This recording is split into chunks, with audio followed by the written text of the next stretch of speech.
So hello all, welcome to this video. So இந்த video எதுக்கு அப்படின்னா என்னுடைய குமுறல்களை உங்ககிட்ட கொண்டு போய் சேர்க்கலாம். RRB பிஓவுடைய journey. ஸோ எனக்கு என் கதை ரொம்ப பெரிய கதை. ஸோ 23லேருந்து ஸ்டார்ட் பண்ணணும். ஆனால் அதெல்லாமே ஒரு நாளைக்காக நான் சேவ் பண்ணி வச்சுருக்கேன். ஒரு 2 மணி நேரம் ஜாலியாக மைக்க பிடிச்சிட்டு பேசலாம்ல, அதுக்காக அந்த கதை எல்லாத்தையுமே எடுத்து வச்சிட்ருக்கேன். ஸோ அந்த கதையெல்லாம் நான் சொல்ல வரல. ஆர்ஆர்பி பிஓவுடைய ஜேர்னியை மட்டும்தான் இந்த வீடியோவில் நான் பேச போகிறேன். என்ன சொல்கிறது, ஸோ எனக்கு போச்சு. ஸோ இது போச்சு அப்படின்றது நேற்று தான் தெரியுமா அப்படின்னா அப்படிலாம் இல்லை. எனக்கு அந்த டிசம்பர் 30 மெயின்ஸ் எழுதும் போதே தெரியும் இது புட்டுக்கும் எப்படி இது போகும் அப்படின்றது எனக்கு தெரியும். ஸோ இந்த ஐபிபிஎஸ்காரன் என்ன பண்ண போகிறான் அப்படின்றதும் ஒரு கெஸ்ட்டில் வச்சுருந்தேன். என் கூட இருந்தவங்க எல்லாத்துக்கிட்டையுமே நான் சொல்லி சிரிச்சிட்டு இருந்தேன். இது இப்படி தான் ஆக போகுது, இவன் இப்படி தான் பண்ணுவான் அப்படின்னு. சில இதில் எல்லாமே நீ கெஸ் பண்ண வந்துருச்சா அப்படின்னா இல்லை. சில ப்ரிடிக்ஷன்ஸ் அப்படின்றது தனியாக இருக்குது. ஓகேவா? ஸோ இது எனக்கு நீ ரொம்ப ஆச்சரியப்படுத்தினான் ஐபிபிஎஸ்காரன்.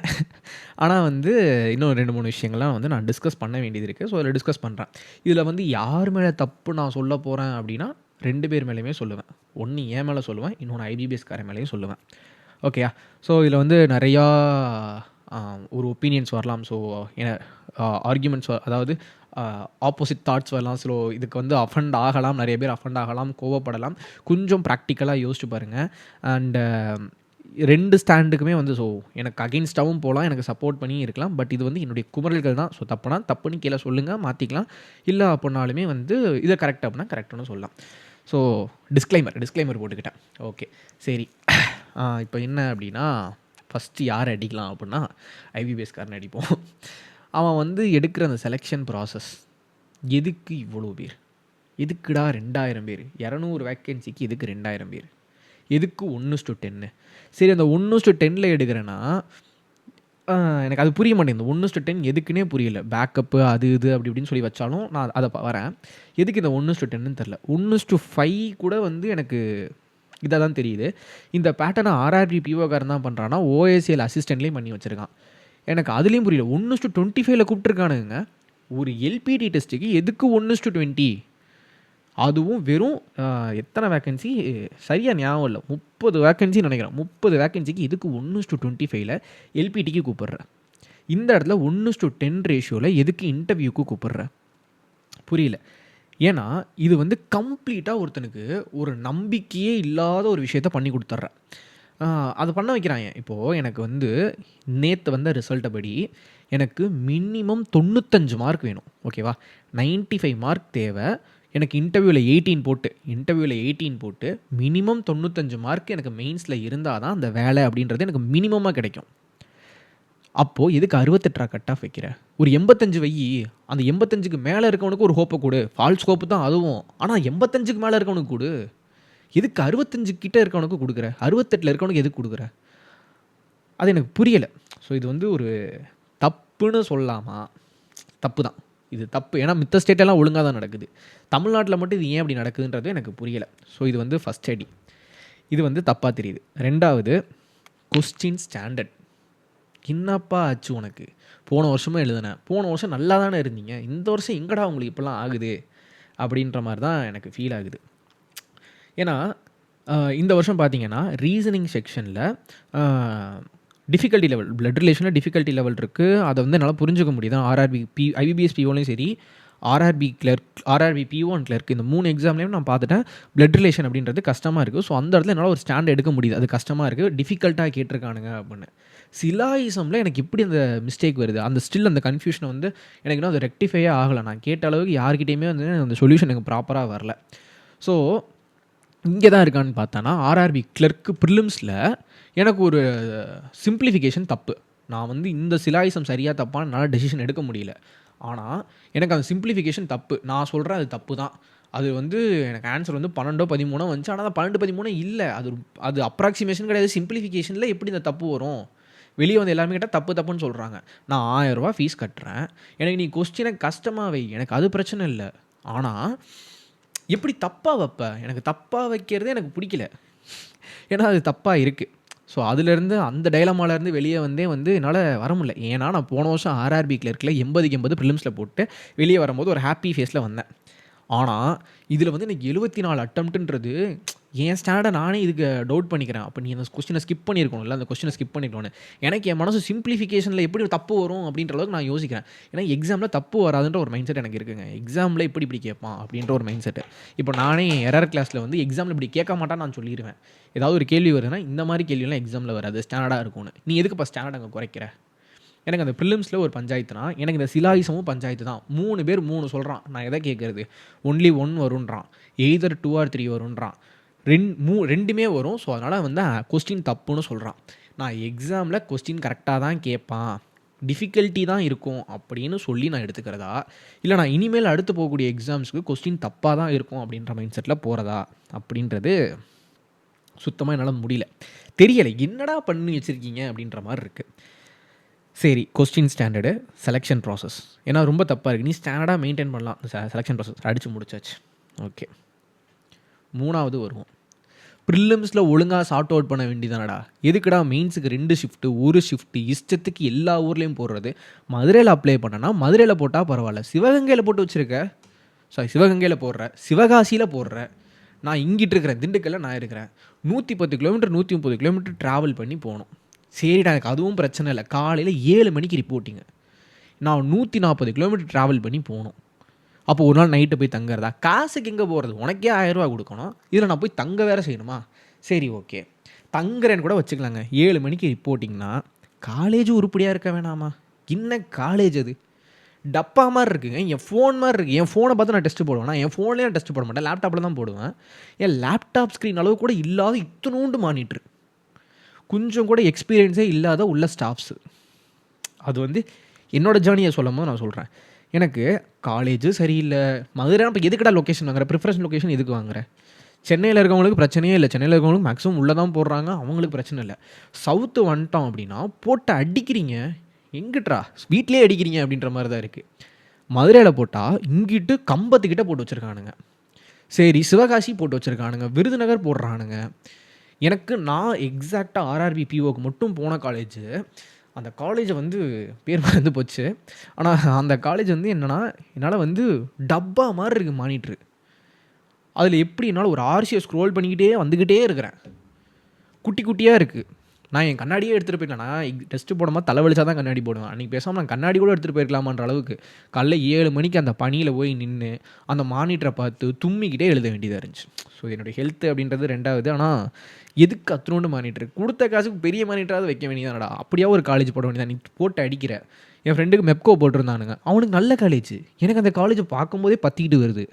போட்டு அடிக்கிறானுங்க, நவுத்துறானுங்க, அங்கிட்டு இங்கிட்டு கத்திக்கிட்டு இருக்கானுங்க. அது என்னோட கதை சொல்லும் போது வரேன். வாங்குகிற காசுக்கு எக்ஸாமாலாவது உருப்படியாக போடலாம், ப்ராப்பராக ஷார்ட் லிஸ்ட் பண்ணி மெயின்ஸுக்கு ஓரளவு குவாலிஃபைடாக இருக்க ஸ்டூடெண்ட்ஸை கூப்பிட்டு வந்து அங்கே ப்ராப்பராக வந்து எக்ஸாம் ஹால் போட்டாவது வைக்கலாம். இது ஒரு சைடு.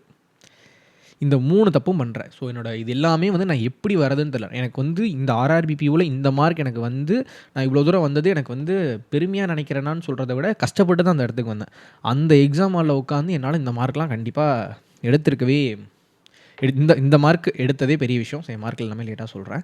ஸோ இது வந்து இவன் சைடு. ஸோ ஸ்டூடெண்ட் சைடு வரும்பொழுது பார்த்தீங்க அப்படின்னா எக்ஸ்பெக்டேஷன்ஸ். ஸோ எனக்கு வந்து ஃபஸ்ட்டு தேங்க்ஸ் சொல்லணும். நான் எக்ஸாம் கிளியர் பண்ணணும் அப்படின்னு நினச்சி நிறைய பேர் வந்து பர்சனலாகவே வந்து டிஎம் பண்ணியிருந்தீங்க, டெலகிராம்லேயும் பண்ணியிருந்தீங்க, என்னை நல்லா தெரிஞ்சவங்க கால் பண்ணியும் கேட்டிருந்தீங்க. அண்டு எல்லாருமே வந்து கொஞ்சம் எனக்கு வந்து என்னோடய ஐபிபிஎஸ்சில் நான் பண்ண சேட்டைகள் அப்படின்றது வேறு. அந்த கதை தெரிஞ்சவங்க வந்து எனக்கு ரொம்ப ஃபீல் பண்ணி இந்த வாட்டி கிடச்சிரும் அது கிடச்சிரும் அப்படின்னு சொல்லியெல்லாம் இது பண்ணியிருந்தாங்க. அண்ட் ஃபஸ்ட்டு இவங்க எல்லாருக்குமே தேங்க்ஸ். பட் எனக்கு வந்து என்னோடய மார்க்கு, என்னுடைய ரிசல்ட் எப்படி வரும் அப்படின்றது எனக்கு அந்த ஐடியா இருந்துச்சு. ஸோ அதனால் எனக்கு மார்ச் 30 அன்றைக்கி நான் எக்ஸாம் ஹால் முடிச்சுட்டு வெளியே வரும்போது நான் சோகமாக இருந்தேன். உண்மையிலே ரொம்ப சோகமாக இருந்தேன். நேற்று ரிசல்ட் வரும்போதெல்லாம் ஜாலியாக தான் இருந்துச்சு. என்னடா அப்படி பண்ணிட்டீங்க அப்படின்ற மாதிரிலாம் இல்லை, நினச்சேன்டா நீ இப்படி தான் பண்ணுவேன் அப்படின்ற மாதிரி பிலிப் சொல்கிற மாதிரி தான் இருந்துச்சு. ஸோ அதனால் அந்த பீப்புள் அப்படின்றவங்களுக்கு தேங்க்ஸ். அதை தாண்டி என் கட் ஆஃப் 80, நான் கட் ஆஃப் வந்து எனக்கு 80 மார்க் வந்துருக்குது. கட் ஆஃபோட 14 மார்க் அதிகம். இன்டர்வியூ நல்லா பண்ணியிருக்கேன், எனக்கு கிடச்சிருமா? 77க்கு மேலே எடுத்திருக்கேன், கிடச்சிருமா? 90க்கு மேலே எடுத்திருக்கேன், கிடச்சிருமா? 110 வச்சுருக்கிறேன், எனக்கு கிடச்சிருமா? நான் இந்த கேட்டகிரி இவ்வளோ மார்க் வச்சுருக்கேன், கிடச்சிருமா? ஸ்டில் இது எல்லா ஸ்டாஃபுக்கும் வரது தான், உனக்கு மட்டும் தான் வருதுன்னு சீன் போடுற அப்படின்ற மாதிரிலாம் நினச்சிக்காதீங்க, எல்லாருக்குமே வரும். நான் வந்து ஸ்டூடெண்ட் சைடில் கேட்கணும் அப்படின்னா, மார்க் டெஸ்ட்டு போடுறீங்க இல்லைங்க, மார்க் டெஸ்ட்டு போடும்போது உங்களுக்கு எவ்வளோ பர்சன்டேஜ் வரும், நம்ம எக்ஸாமில் எப்படி பெர்ஃபார்ம் பண்ணுவோம் அப்படின்ற ஒரு ஐடியா இருக்குல்ல. 200 வேக்கன்சி, இந்த வேக்கன்சிக்கு நம்மளுடைய காம்படிஷன் லெவல் நம்ம எந்த அளவில் இருக்கோம் அப்படின்றது உங்கள் மார்க் டெஸ்ட்லேயே ரிஃப்ளெக்ட் ஆகாதா, இல்லை உங்களுக்கு அந்த இடத்துல ஹோப் மாறிடுதா அப்படின்றது தெரில. ஏன்னா அக்யூரேசி இருக்கும்போது உங்களால் மார்க் ப்ரெடிக்ஷன் அப்படின்றது ஈஸியாக பண்ணிடலாம்ல. எனக்கு அது புரியலை. ஏன்னா எனக்கு எல்லாமே வந்துருச்சு அப்படின்ட்டா, போன வருஷம் நான் ரொம்ப மக்கு மாதிரி இருந்தேன். இந்த வருஷம் என்னால் வந்து டிசைட் பண்ண முடியுது, இது கிடைக்கும், இது கிடைக்காது, இந்த இடத்துல இப்படி ஒர்க் பண்ணியிருக்கணும், இல்லை எனக்கு ஒரு சாட்டிஸ்ஃபேக்ஷன் இருக்கணும், எக்ஸாம் முடியும் போது இந்த சாட்டிஸ்ஃபேக்ஷன் இருந்தால் தான் எனக்கு அந்த வேலை கிடைக்கும் அப்படின்றது எனக்கு ஃபீல் ஆகுது, எனக்கு தோணுது. எனக்கு தோன்றது உங்களுக்கும் தோணணுமா அப்படின்னா வந்து அப்படி இல்லை. பட் உங்களுக்கு அந்த கெஸ் பண்ண முடியலையா? ஸோ நான் தப்புன்னு சொல்லலை, உங்ககிட்ட கேட்குறேன். ஏன்னா நீங்கள் வந்து என்னைய இரிட்டேட் பண்ணுறீங்க அந்த மாதிரி நான் சொல்ல வரல. நான் என்ன சொல்ல வரேன்னா, உங்களை நீங்கள் ஏமாற்றிக்கிறீங்களோ. ஏன்னா இவனே ஒரு லூசு ஃபால்ஸ் ஹோப் கொடுக்குறான், அதில் போயிட்டு எனக்கு வந்து இது கிடச்சிருமோ அது கிடச்சிருமோனா அவன் கொடுக்குற ஹோப்பை வச்சு நீங்கள் நம்பிடுறீங்களோ. ஏன்னா மார்க்கில் என்ன மார்க் வரப்போதோ அதோட 2-3 மார்க்கு அதே மாதிரி ஒரு 5-10% வந்து ப்ளஸ் ஆர் மைனஸில் முன்ன பின்ன போயிட்டு வரும். அப்போது உங்கள் பர்சன்டேஜ் என்ன, உங்கள் மார்க்கில் என்ன பர்சன்டேஜ் வருது அப்படின்றத உங்களால் வந்து இப்போ அதுலேயும் இதுலேயும் டிஃப்ரென்சஸ் வந்துடுது அப்படின்னு சொல்லி நம்புறீங்களா அப்படின்றத மட்டும் எனக்கு சொல்லுங்கள். ஏன்னா இப்போ அப்படியே என் கதைக்குள்ளே வந்துடலாம். ஓகேயா, என் கதைக்குள்ளே வந்துடலாம். நான் வந்து 2 வருஷம், போன வருஷம் ஆர்ஆர்பிபிஓ இன்டர்வியூவும் போனேன், இந்த வருஷம் ஆர்ஆர்பிபிஓ இன்டர்வியூவும் போனேன். எனக்கு 2 வருஷத்துலேயுமே கம்பேர் பண்ணும்போது லாஸ்ட் இயர் வந்து கொஸ்டின் பேப்பர் ஈஸிங்க. சரிங்களா, கொஸ்டின் பேப்பர் ஈஸி. ஆனால் வந்து ஈஸியாக இருந்தாலுமே எல்லா செஷன்லேயுமே வந்து பெரிய வேரியேஷன்ஸ் க்ரியேட் பண்ணிட முடியாது. ரீசனிங்கில் வந்து அதிகபட்சம் 22 போடுற மாதிரி இருந்தது, நம்பர் ஆஃப் அட்டம்ப்ட்ஸ் 22 போடுற மாதிரி இருந்தது. குவான்ஸில் 13-14 போடுற மாதிரி இருந்தது. இங்கிலீஷ் வந்து 35+ போடுற மாதிரி இருந்துச்சு. எல்லாமே அப்படி தான் இருந்தது. கம்ப்யூட்டர் நல்லாவே ஸ்கோர் பண்ணிடலாம். அந்த மாதிரி ஒரு ஒய்டாக இருக்கக்கூடிய பேப்பர் தான். ஆனால் வந்து மார்க் டிஃப்ரென்சஸ் பெருசாக வந்திருக்காது. ஓகேங்களா, ஒரு செஷனில் வந்து பெருசாக மார்க் டிஃப்ரென்சஸ் அப்படின்றது க்ரியேட் பண்ண முடியாத அளவுக்கு தான் வந்து ப்ரீவியஸ் இயர் இருந்துச்சு. அப்போ எனக்கு ஒரு சாட்டிஸ்ஃபேக்ஷன் இருந்துச்சு, முடிச்சுட்டு வெளியே வரும்போது சூப்பராக பண்ணியிருக்கமே அப்படின்னா. அதே மாதிரி ரிசல்ட்டும் வந்துச்சு. எனக்கு ஒரு 77 மார்க் வந்துச்சு. 77 மார்க் வந்தப்போ வந்து கட் ஆஃபை விட 12 மார்க் அதிகம் அப்படி இப்படின்னு சொல்லி போட்டு பார்த்து இன்டர்வியூவில் வந்து 92 போட்டிருந்தானுங்க. 92 போட்டு எனக்கு ஆல்மோஸ்ட் வந்து ரிசல்ட் லிஸ்ட்டுக்கு 0.45 ஏதோ கம்மியாக இருந்துச்சு. ஸோ இதுதான் வந்து போன வருஷத்தோட கதை. ஸோ இப்போ வந்து எனக்கு என்னென்னா, அப்போ ஒரு டைம் வந்து எனக்கு வந்து ஒன்று புரிஞ்சிச்சு. அப்போ வந்து எனக்கு என்னென்னா வந்து நான் ரொம்ப நம்பிக்கையாக இருந்தேன். வெறும் 12 மார்க் தான் கட் ஆஃபை விட அதிகம். ரொம்ப நம்பிக்கையாக இருந்தேன். இன்டர்வியூலாம் 92 போட்டானுங்க, அப்படி பண்ணிட்டோம் இப்படி பண்ணிட்டோம் அப்படின்ற மாதிரியான ஒரு பிம்பம் இருந்துச்சு. என்னால் வந்து இந்த வாட்டி ஆர்ஆர்பிபிஓ வந்து கிளியர் பண்ணிடலாம், பிஃபோர் ப்ரிப்பரேஷனுக்கு முன்னாடி, மெயின்ஸுக்கு முன்னாடி வந்து கிளியர் பண்ணிடலாம் அப்படின்ற ஒரு தாட் இருந்துச்சு. நிறையா மார்க் வந்து போட்டிருக்கோம். இப்போது என்னோடய மார்க்கு இப்போ இந்த வருஷம் என்னென்னா 90. சரிங்களா, 90 வந்துச்சு. கட் ஆஃபை விட ஒரு 22 மார்க் அதிகம். அப்போ அந்த 22 மார்க் அதிகம் அப்படின்றப்போ எனக்கு அந்த சாட்டிஸ்ஃபேக்ஷன், போன வருஷம் இருந்த சாட்டிஸ்ஃபேக்ஷன், ஒரு ஹோப்பு ஒன்றுமே கிடையாது. ஈவன் மார்க் பேப்பர் பார்க்கும்போது. ஏன் அப்படின்னா, நான் மார்க் போட்டிருக்கேன். எனக்கு மார்க் போடும்போது ஒரு செக்ஷன் முடிக்கும் போது இந்த இடத்துல அட்டம்ப்ட் கொடுத்துருக்கணும், இந்த அட்டம்ப்ட் எனக்கு வந்திருக்கணும் அப்படின்ற சில டெசிஷன்ஸ் வந்து எனக்கு வந்து அந்த அனலைஸ் பண்ணும்போதும் சரி, மார்க் ஓவராலாக பார்க்கும்போதும் சரி, அந்த மார்க்கை வந்து என்னால் ப்ரிடிக்ட் பண்ண முடிஞ்சு இது இப்படி இருக்கணும் அப்படின்னு. ஆனால் இந்த வாட்டி எக்ஸாம் ஹாலில் அந்த சிலாயிசம் வந்து என்னை ரொம்ப டிஸ்டர்ப் பண்ணிடுச்சு. ஸோ சிலாயிசம் போயிட்டு, அது என் மிஸ்டேக் தான், நான் ஒத்துக்கிறேன். நான் வந்து இதை யாரையும் ப்ளேம் பண்ண மாட்டேன், என் மிஸ்டேக் தான். சிலாயிசம் போய் உழப்பி அங்கேருந்து நேராக பிளட் ரிலேஷன் உழப்பி ரீசனிங் செக்ஷன் நாசமாக போச்சு. அதுக்கப்புறம் நான் விட்டு அட்டம்ப்ட் ஏற்றணும்டா அப்படின்னு சொல்லிட்டு ஏற்றின அட்டம்ப்ட் தான் வந்து 16 மார்க்கு. ஸோ அதில் வந்து எனக்கு வந்து அதில் ஒரு 10 மார்க் வந்திருக்கணும். சரிங்களா, அப்போ வந்து எனக்கு ரீசனிங்லேயே தெரிஞ்சிருச்சு, மிச்சம் எல்லா செஷனும் நல்லா பண்ணால் தான் நம்மளால் அந்த எக்ஸாம் கிளியர் பண்ண முடியும் அப்படின்றது எனக்கு தெரிஞ்சிருச்சு. ஏன்னா ஐபிபிஎஸ்பி அந்த கதை இருக்குது. ரீசனிங் போச்சுன்னா மொத்தமாக போச்சுன்னு நினைக்கக்கூடிய ஆள் வந்து எப்படி இந்த எக்ஸாமில் மாறினா, சரி ரீசனிங்கும் சொதப்பிட்டோம், மிச்சம் எல்லா செஷனும் சூப்பராக பண்ணிட்டோம் அப்படின்னா நல்லா கண்டிப்பாக கிளியர் ஆயிரும் அப்படின்ற மைண்ட் செட்டில் இருந்தேன். அப்போது எனக்கு வந்து கம்ப்யூட்டர் செக்ஷன் ஓப்பன் ஆகுமா, கம்ப்யூட்ரு கஷ்டம்தான், நான் இல்லைன்னு சொல்லவே இல்லை. ஆர்ஆர்பி கிளர்க்கில் எல்லாருமே வந்து உங்களோட வீடியோ பார்த்தா நல்லா இருந்துச்சு, அதை நான் ஃபுல்லாக போட்டேன் அப்படின்னு சொல்லுவாங்க. நானே சொல்லிக்கிறேன், ஆர்ஆர்பி பிஓட கஷ்டம் தான். நம்மளால் அவ்வளோ மார்க்லாம் கொடுக்க முடியாது. அட்டம்ப்டே எவ்வளோ கொடுத்ததுன்னா 26-7 தான் கொடுக்க முடிஞ்சிச்சு. அதில் வந்து ஒரு 4-5 தப்பாகிடுச்சு, 21 மார்க் வந்துச்சு. அப்போது கம்ப்யூட்டரில் வந்து நம்மளால் டிஃப்ரென்சஸ், எனக்கு கம்ப்யூட்டர் நல்லா வரும், அதில் டிஃப்ரென்ஸ் என்னால் காட்ட முடியல. ஸோ அந்த செஷன் வந்து நல்லா தான் பண்ணியிருக்கேன். ஆக்சுவலி நல்லா தான் பண்ணியிருக்கேன், நல்ல மார்க் தான் அது. 21 அப்படின்றது நல்ல மார்க் தான். ஆனாலும் பெரிய டிஃப்ரென்சஸ் மேக் பண்ண முடியல. மிஞ்சி போனால் என்ன, எல்லாத்துட்டையோட 5 கொஸ்டின் அதிகமாக போட்டிருப்பேன். ஒரு 2.5 மார்க்ஸ் தானே, அந்த மாதிரி ரேஞ்சில் தான் ஒரு 2 மார்க் வித்தியாசம் தான் காட்ட முடியும். ஸோ அதனால் வந்து கம்ப்யூட்டரை விட்டாச்சு. அடுத்தது என்னோட ஏரியா அப்படின்னு சொல்லி வரும்பொழுது இங்கிலீஷில் இப்போ நான் மறுபடியும் யாரை சொல்லுவேன்னா எக்ஸாம் ஹால் தான் சொல்லுவேன். குட்டியோண்டு டப்பாங்க. அந்த டப்பாவில் நான் இழுத்து ஆக்சுவலி பசுலுமே அதே தான் இழுத்து போடுற மாதிரி தான் இருந்துச்சு. அதே மாதிரி இது வரும்போது ஆர்சி வரும்போது வாசிச்சிட்றேன். ஹேண்ட்லிங் ஸ்டாஃப் என்னமோ அவன் என் காலேஜில் வந்து நான் ப்ராக்டிக்கல் எக்ஸாம் எழுத போகிற மாதிரி இங்கிலீஷ் செஷனுக்கு வந்துட்டு நான் சொல்கிற எல்லாமே இருக்குதா, நீங்கள் செக் பண்ணிக்கோங்க, உங்கள் பேர் இருக்குதா, ரோல் நம்பர் இருக்குதா, ரெஜிஸ்ட்ரேஷன் நம்பர் இருக்குதா, எக்ஸாம் ஆரம்பிக்கும் போது அதெல்லாம் சொல்லணும்னு தோணாதா? இல்லை இவ்வளோ எழுதியிருக்கோம் எங்களுக்கு தெரியாதா? இல்லை எக்ஸாம் முடிச்சதுக்கப்புறம் 1 மணி நேரம் உள்ளே சும்மா உட்கார வைக்கிறியா, அப்போ சொல்லலாம்ல. இங்கிலீஷ் செஷன் வாசிக்கும் பொழுது வந்து கத்த ஆரம்பிச்சிட்டாங்க. சரி, ஒரு வாட்டி கற்றுனா பரவாயில்ல, 3 வாட்டி ரிப்பீட் பண்ணுறாங்க. எனக்கு அது வந்து எனக்கு அங்கேயே நான் சமகம் வந்துடுச்சு. நான் அங்கேயே கால் பண்ணி வந்து நானே சொல்லிட்டேன், நான் கொஞ்சம் அமைதியாக இருங்க, டெஸ்ட்டு போயிட்டுருக்கு, எக்ஸாம் முடிச்சுட்டு பார்த்துக்கலாம் அப்படின்னு சொல்லி நான் உண்மையிலே சீரியஸாக சொன்னேன். அங்கே எக்ஸாம் ஹாலில் சொல்லிவிட்டு மறுபடியும் எழுதினேன். என்னால் அந்த அட்டம்ப்ட்டை கொடுக்கவே முடியல. வெறும் 26 27 அட்டம்ப்ட்டை தாங்க கொடுத்தேன். அந்த 26 27 அட்டம்ப்ட்டுக்கு மார்க் வந்துருச்சு, 24.5 மார்க் வந்துருச்சு. 2 கொஷின் தப்பு அப்படின்ற மாதிரி. ஆனால் இங்கிலீஷ் உண்மையிலேயே ஈஸியாக தான் இருந்துச்சு. அவங்க அந்த ஸ்பேஸும் மானிட்டரும் ஒழுங்காக இருந்தாலே நல்லா வாசித்து போடுற மாதிரி ஆர்சி அது இதுன்னு ஏற்றி அங்கிட்டு ஒரு 33 34 மார்க் எடுத்துருக்கலாம். அது ஏதாவது என்னோடய ஜோன் எனக்கு வந்து ரொம்ப ஸ்ட்ராங்குன்றப்போ எனக்கு ரீசனிங்கில் 10 இங்கிலீஷில் 10 வந்தாலே 20 மார்க் 110 மார்க் நான் வச்சுருப்பேன். ஈஸியாக எனக்கு வேலை கிடச்சிருக்கும். ஸோ இந்தளவு இல்லை ஆக்சுவலி எக்ஸாமில் போட்டோன்னு இப்படி தான் போட்டிருப்பான். இங்கிலீஷ் ஈஸியாக இருந்துச்சு. இடியம்ஸ் படித்தவன் அதனால் ஈஸியாக அந்த இடத்துல ஒரு 5 க்ளோஸ் டெஸ்ட் ஈஸி, அதோடு சேர்த்து இடியம்ஸ் வச்சு 5 க்ளோஸ் டெஸ்ட்டு லட்டு மாதிரி போட்டிருக்கலாம். ஸோ இப்போ எனக்கு வந்து இங்கிலீஷில் அந்த பிரச்சனை வந்துச்சு. இங்கிலீஷ்லேயும் கை வச்சிட்டாங்க. நான் கொடுத்த அட்டம்ப்ட்டு எனக்கு எல்லாமே கரெக்டாகும்னு நினச்சேன். ஸோ 25 எதிர்பார்த்தேன், 25 மார்க் வரும்னு, 24.5 மார்க் வந்திருக்கு. ஒரு கொஷின் தப்பாகி போச்சு. ஸோ 26 சம்திங் எக்ஸ்பெக்ட் பண்ணேன். ஸோ 27 அட்டம்ப்ட்டுக்கு அந்த மார்க் நல்ல மார்க்காக இருந்தாலும் எனக்கு அந்த ஜோன் ரொம்ப ஸ்ட்ராங்கான ஜோன், அதில் இன்னும் ஒரு 10 மார்க் வந்திருக்கணுமே அப்படின்ற ஒரு தோணும். அப்புறம் குவான்ஸில் வந்து இருக்கிற ஒருத்தன் தான் அப்படின்னு சொல்லிட்டு விட்டு ஏற்றி 19 அட்டம்ப்ட்டு கொடுத்து அதில் ஒரு நல்ல மார்க்கு. இதனால மட்டுமே எனக்கு 90 அப்படின்னு வந்துச்சு. நான் போன வருஷம் எக்ஸாம் முடிச்சுட்டு வந்த வெளியே சாட்டிஸ்ஃபேக்ஷன் இந்த எக்ஸாமில் முடிச்சுட்டு வெளியே வரும்போதே தெரிஞ்சிருச்சு இல்லைன்னு. ஏன்னா என்னால் காம்படிஷனை ஃபீல் பண்ண முடியுது. சுற்றி இருக்க எல்லாருமே எவ்வளோ மார்க் எடுப்பாங்க அப்படின்ற ஒரு அசம்ஷனுக்கு என்னால் வர முடிஞ்சுச்சு. ஸோ இந்த மார்க் எனக்கு பத்தாது அப்படின்னு. சரிங்களா, இது வராது அப்படின்றது தெரிஞ்சிருச்சு. ஸோ எனக்கு வந்து ஒரு ஹோப்பும் இல்லை. அதே மாதிரி இன்டர்வியூ அப்படின்றது வந்து பேஸ்ட் ஆன் எந்த கேட்டகரியில் போடுவானுங்கன்னே தெரியாது. ஐபிபிஎஸ்னால் நான் சொல்லிடலாம். ஸோ பேங்கிங் ஆன ஸ்ட்ராங்காக படிச்சுட்டு போயிருங்க, அது பண்ணியிருங்கன்னு. ஆர்ஆர்பிபிஓக்கு ஒன்றுமே கேட்க மாட்டாங்க. போன வருஷம்லாம் கேட்டிங்க பார்த்தீங்கன்னு வச்சுக்கோங்க, ஃபுல்லாக என் பர்சனல் தான். ஃபுல்லாக பர்சனல்ன்றத விட எங்கள் அப்பா பற்றி தான் கேட்டாங்க. இது இதை பண்ண இதை பண்ண அப்படி இப்படின்னு சொல்லி ஃபுல்லாக வந்து எங்கள் அப்பா தான். எங்கள் அப்பா தான் எக்ஸாம் முடிச்சுட்டு வந்து கூட எங்கள் அப்பாட்ட சொன்னேன், எனக்கு வேலைக்கெல்லாம் கிடச்சிச்சின்னா நீங்கள் தான்ப்பா வேலைக்கு போகிற மாதிரி இருக்கும், ஃபுல்லாக அவங்கள பற்றி தான் கேட்டாங்க அப்படின்ற மாதிரி. அந்த மாதிரி போன வருஷம் இருந்துச்சு. 92 மார்க் போட்டு வச்சுருக்கானுங்க.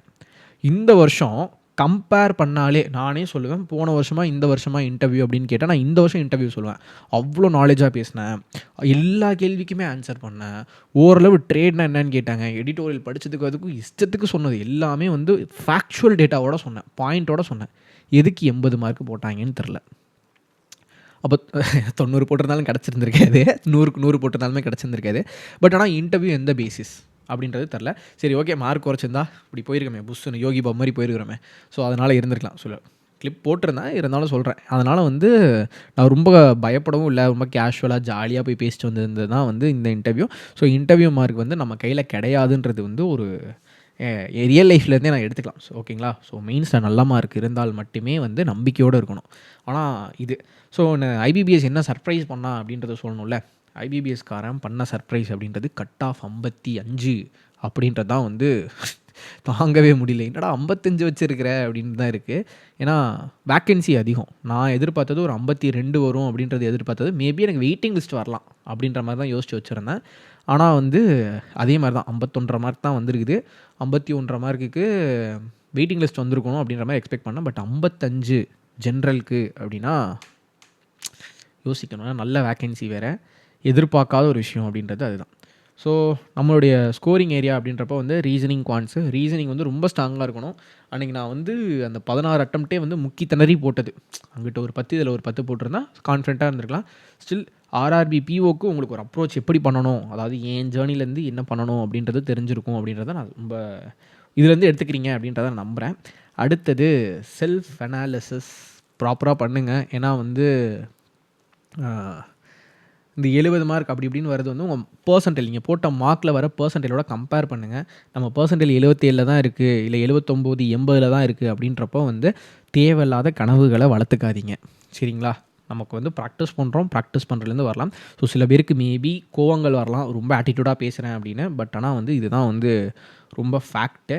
அண்டு நிறைய பேர் வந்து இதுவும் சொல்லியிருந்தாங்க, எனக்கு அப்போயே வந்து ரியாக்ட் பண்ணும் அப்படின்ற மாதிரி தான் தோணுச்சு. பிகாஸ் எனக்கு லாஸ்ட் இயர் நடந்த அந்த எக்ஸ்பீரியன்ஸ் இருக்கிறதுனால வந்து நானே சொல்லணுன்னு தான் இருந்தேன். ஸோ எனக்கு 68 மார்க் கட் ஆஃப் ஃபஸ்ட்டான், எனக்கு 65 மார்க் வந்திருக்கு, 3 மார்க் எக்ஸ்ட்ரா வந்துருந்துச்சு, எனக்கு செக்ஷனல் கிளியர் ஆகிருந்துச்சுன்னா நேரத்துக்கு நானும் இன்டர்வியூ வந்திருப்பேன். இன்டர்வியூ வந்து என்னங்க பண்ண போகிறீங்க?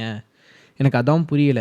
சரி, ஸ்டாண்டர்டான இன்டர்வியூவாக இருக்கும், அதுக்காக வரீங்கன்னா பரவாயில்ல. ஐபிபிஎஸ் பிஓ வரீங்கன்னா உண்மையிலே ஸ்டாண்டர்டாக இருக்கும். ஆனால் இது வேஸ்ட்டு. இந்த இன்டர்வியூக்கு வந்து நீங்கள் ஒரு எக்ஸ்பீரியன்ஸ் கெயின் பண்ணணும் அப்படின்னு நினைக்கிறது வந்து, இன்டர்வியூ வரீங்கனாலே ஒரு ஃபால்ஸ் ஸ்கோப் உண்டாக்கி விட்ருவீங்க. ஸோ அதனால் வந்து ஸ்டில் நிறைய சேனல்ஸ்லேயும் பார்த்தேன், நிறைய பேர் சொன்னாங்க, இவ்வளோ தூரம் வந்துட்டீங்க அப்படின்னா வந்து ஒரு உங்கள்கிட்ட ஸ்டஃப் இருக்குது அப்படி இப்படின்னு. 65 மார்க்கு அந்த மாதிரி இருக்குது, இல்லை 80 வரைக்கும் எடுத்திருக்கீங்கன்னா 71லேருந்து 80க்குள்ளே எடுத்திருக்கீங்க அப்படின்னா வந்து தப்பாக எடுத்துக்காதீங்க. நீங்கள் கொஞ்சம் ப்ரிப்பேர் பண்ணி, கொஞ்சம்லாம் நல்லாவே ப்ரிப்பேர் பண்ணணும். எந்த இடத்துல வீக் ஏரியா அப்படின்றத பார்த்து ப்ரிப்பேர் பண்ணணும். ஏன்னா இப்போ நான் சொன்னேன்ல, எனக்கு ரீசனிங் வந்து அதில் வந்து இதாக இருக்குது அப்படின்னா வந்து இங்கே போட்டால் எனக்கு நல்லா வரும். ஸோ இங்கே போட்டால் எனக்கு வந்து 95% குறையாமல் தான் வரும் ரீசனிங்லாம். ஆனால் அங்கே போய்ட்டு ஒரு ப்ரெஷர்லேயோ இல்லை ஏதோ ஒரு ரீசன்னாலேயோ இந்த மாதிரி ஒரு சிலாயிசம் எடுத்து உட்காந்ததுனாலேயோ வந்து அந்த இடத்துல என்னால் ஸ்கோர் மேக் பண்ண முடியல. ஸோ அந்த மாதிரி நீங்கள் கண்டுபிடிங்க, உங்கள் மிஸ்டேக்ஸ் என்ன இருக்குது அப்படின்றத கண்டுபிடிங்க, அதில் ஒர்க் பண்ணுங்கள். ஏன்னா நமக்கு வந்து எனக்கு சொல்லக்கூடாது, சொன்னால் என்னை அடிப்பீங்க அப்படின்ற ஒரு பயம்தான். பட் இருந்தாலும் வந்து உண்மை என்ன அப்படின்னா வந்து இந்த மார்க் பத்தாது. ஸோ இந்த இயர் கிளியர் ஆகிறது அப்படின்றது வந்து அந்த இதுக்குள்ளே இருக்கவங்க வந்து கிளர்க்கு உண்மையிலே சூப்பராக பண்ணியிருந்தாங்க அப்படின்னா ஆகும். இல்லை நெக்ஸ்ட் இயர் படிக்கிறதுக்கு உட்காடுறீங்க, நான் இன்டர்வியூலாம் போயிட்டேன் அப்படின்ற ஒரு தாட்டில் இருக்கீங்க அப்படின்னா வந்து மை ஹம்பிள் ரெக்வஸ்ட், நீங்கள் வந்து உங்களுடைய இதில் ஒர்க் பண்ணுங்கள். உங்களுடைய வீக் ஏரியா என்னன்னு கண்டுபிடிங்க, எதனால் இதாகுது அப்படின்றத கண்டுபிடிங்க. அப்போ தான் வந்து அதை வந்து நம்மளால் வந்து ரெக்டிஃபை பண்ணி சால்வ் பண்ண முடியும். ஆல்மோஸ்ட் ஆர்ஆர்பிக்காரனையும் அடித்தாச்சு, ஸ்டூடெண்ட்டையும் அடித்தாச்சு. ஸோ ஃபால்ஸ் ஹோப் கொடுக்குறாங்க, ஸ்டாஃப்ஸும் கொடுக்குறாங்க, நீங்களும் எடுத்துக்கிறீங்க, ஐபிபிஎஸ் காரனும் கொடுக்குறான். அப்படின்றப்போ எண்ட் ரிசல்ட் வந்து யார் ரொம்ப அஃபெக்ட் பண்ணணும்னா உங்களை தான் அஃபெக்ட் பண்ணணும். ஸோ இது வந்து ஒரு புலம்பல்னு எடுத்துக்கலாம், இல்லை அட்வைஸ்னு எடுத்துக்கலாம், இல்லை நான் ஆட்டிடியூடாக பேசுகிறேன் அப்படின்னும் எடுத்துக்கலாம். எப்படி வேணாலும் எடுத்துக்கங்க. பட் ஆனால் வந்து இதுதான் வந்து ஆர்ஆர்பியோடைய ஜேர்னிக்கான தேவையான சில விஷயங்கள். நீங்கள் வந்து ஃபஸ்ட் அட்டம்ப்ட்லேயே கிளியர் பண்ணியிருந்துக்கலாம், நான்லாம் பண்ணிட்டேன், இதுக்கெலாம் உட்காந்து பேசுகிறேன், இது எல்லாமே காதுக்கு வருதுங்க. அதனால் வந்து எது அட்ரஸ் பண்ணுறது, இது அட்ரஸ் பண்ணுறதா அப்படின்ற மாதிரி. பட் ஆனால் ஒருத்தர் லைஃப் ஒரு மாதிரி. ஸோ உங்கள் லைஃப் வந்து சம்திங் இந்த டைம் வந்து மிஸ் ஆகிருந்துருக்கலாம், இல்லை இதில் ஒரு ஹோப் இருந்திருக்கலாம், இல்லாமலும் போயிருந்துருக்கலாம். எதுவாக இருந்தாலும் பரவாயில்ல, நம்ம வந்து எக்ஸாம் ஹாலை விட்டு வெளியே வரும்பொழுது மார்க் டெஸ்ட்டு போட்டு ஒரு 95% ஓவரால் 95% வரப்போ ஒரு சாட்டிஸ்ஃபேக்ஷன் மாதிரி, அந்த டெஸ்ட்டு போடும்போது தெரியும் நமக்கு நல்ல மார்க் வரப்போகுதுன்னு. அதே மாதிரி எக்ஸாம் ஹால்குள்ளே போயிட்டு வெளியே வந்து எவங்கிட்டையுமே கேட்கக்கூடாது. எவங்கிட்டையுமே கேட்காம ஒரு மனசுக்குள்ளே ஒரு செல்ஃப் சாட்டிஸ்ஃபேக்ஷன், எனக்கு இது கிளிக் ஆகும்னு தோணுச்சுன்னா அது ஆகும். இல்லை அவன் சொல்கிறான் இவன் சொல்கிறான் இதனால் வரும் அதனால் வரும் அப்படின்னா வராது. ரொம்ப கிளாரிட்டியாக சொல்கிறேன், மைண்ட் செட்டை அப்படி வச்சுக்கோங்க. எனக்கு வந்து என்னென்னா ஆர்ஆர்பிபிஓ கொஞ்சம் கூட ஹர்ட்டே ஆகலை இந்த வாட்டி ஹர்ட்டே ஆகலை. ஏன்னா எனக்கு தெரியுது இப்படித்தான் நடக்கும்னு. ஸோ அதனால் வந்து ஆனால் என்னை சுற்றி இருக்கலாம் ரொம்ப ஃபீல் பண்ணாங்க, பாவம் அவங்களுக்கு நான் அட்வைஸ் பண்ணுற மாதிரி ஆயிடுச்சு. பட் ஆனால் இதுதான் வந்து ஒரு ஃபேக்ட்டு. நெக்ஸ்ட் இயருக்கும் மறுபடியும் ஆர்ஆர்பிபிஓ வரும், அப்பையும் இந்த மாதிரி பல சம்பவங்கள் நடக்கும். ஐபிபிஎஸ்காரன் சர்ப்ரைஸ்க்கு மேலே சர்ப்ரைஸாக தான் கொடுப்பான். அதனால் கொஞ்சம் நம்ம மென்டலாக நம்ம ஸ்ட்ராங்காக, நம்மளோட அரீனா வந்து எந்த இடத்துல ஸ்ட்ராங்கு எங்கே வீக்கு அப்படின்றதெல்லாம் தெரிஞ்சு புரிஞ்சு போங்க. ஓகேங்களா? ஸோ அவ்வளோதான், அட்வைஸாக எடுத்துக்கோங்க, அஃபண்ட் ஆகிக்காதீங்க. ஓகே, அவ்வளோதான். ஸோ ஆல்மோஸ்ட் எல்லாமே சொல்லிட்டேன்னு நினைக்கிறேன். இஃப் எனிதிங் நான் அதாவது தப்பாக பேசியிருந்தேன் அப்படின்னா அதையும் கமெண்ட்டில் சொல்லுங்கள், நல்லா பேசியிருக்கேன்னு சொன்னாலும் கமெண்ட்டில் சொல்லுங்கள். அண்ட் ஓகே தான், ஓகே. ஸோ வேறு எதுவும் பெருசாலாம் கிடையாது. ரெகுலராக கிளாஸ் போகிறோம், ஜாலியாக இருக்குது லைஃப், அப்படியே ஜாலியாக தான் போயிட்டுருக்கு. உங்களுக்கும் சொல்கிறேன், ஃபீல் பண்ணாதீங்க, நமக்கானது நமக்கு கிடைக்கும்னா கிடைக்கும், கிடைக்காதுன்னா கிடைக்காது. ஸோ அந்த மைண்ட் செட்டுக்கு வந்துடுங்க. So go with a flow, with constant steam. எந்த ஸ்டீமில் போகுது, எந்த ஸ்பீடில் போகிறோம் அப்படின்றத தெரிஞ்சுட்டு அந்த ஃப்ளோவோடையே போவோம். And till then bye. ரொம்ப நேரம் பேசியிருக்கேன், பார்ப்போம், பை.